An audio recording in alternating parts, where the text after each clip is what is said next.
On a legendary night in Philadelphia, 1952, young, athletic, 29-year-old Rocky Marciano challenged Jersey Joe Walcott for the heavyweight title of the world. Let's talk about some of the tactics on display in the opening act.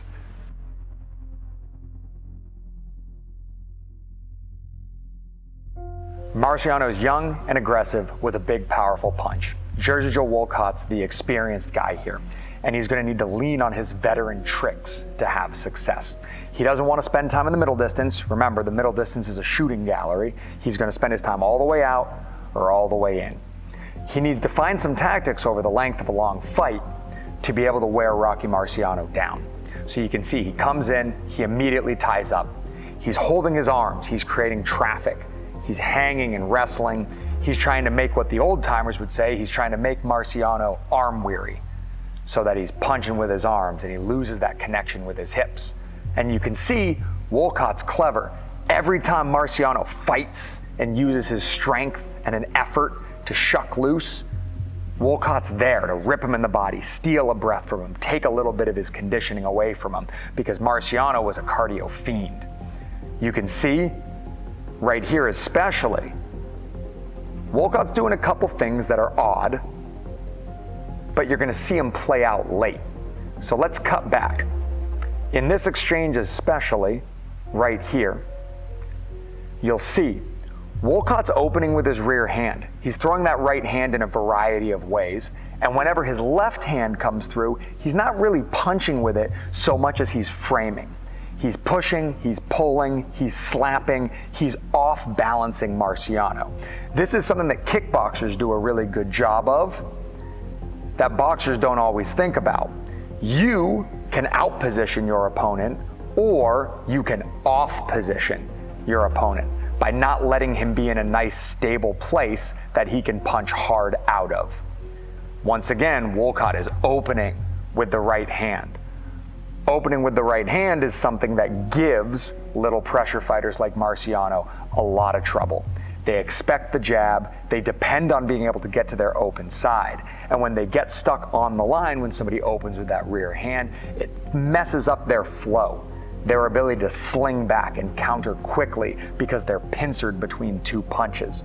Walcott has the veteran savvy to know this and to abuse it. And then there's the final punch of all of that setup. As the ref separates them here, let's take a second to acknowledge what Walcott's been doing. He's been busy with the right hand, he's been opening with the right hand.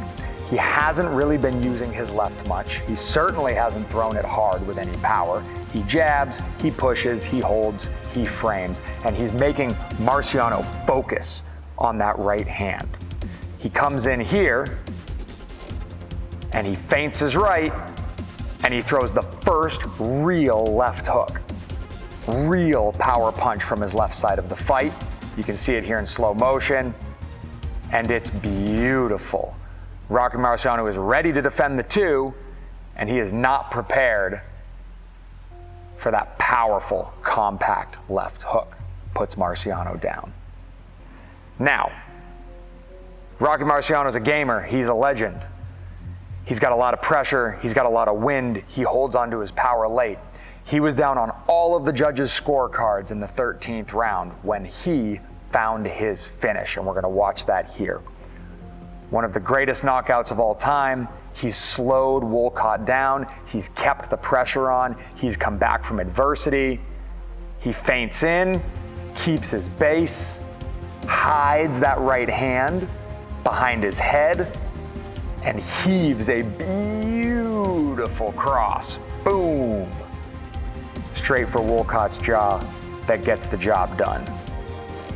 One of the greatest knockouts of all time, one of the greatest comebacks of all time, and Ring Magazine's Fight of the Year for 1952. In spite of Jersey Joe Walcott's savvy and experience, Rocky Marciano was too young, too powerful, and too aggressive for Walcott to hold his lead on the cards. And in the 13th round, Marciano's crushing right hand did its job and got him the win on that legendary night, 1952, Philadelphia.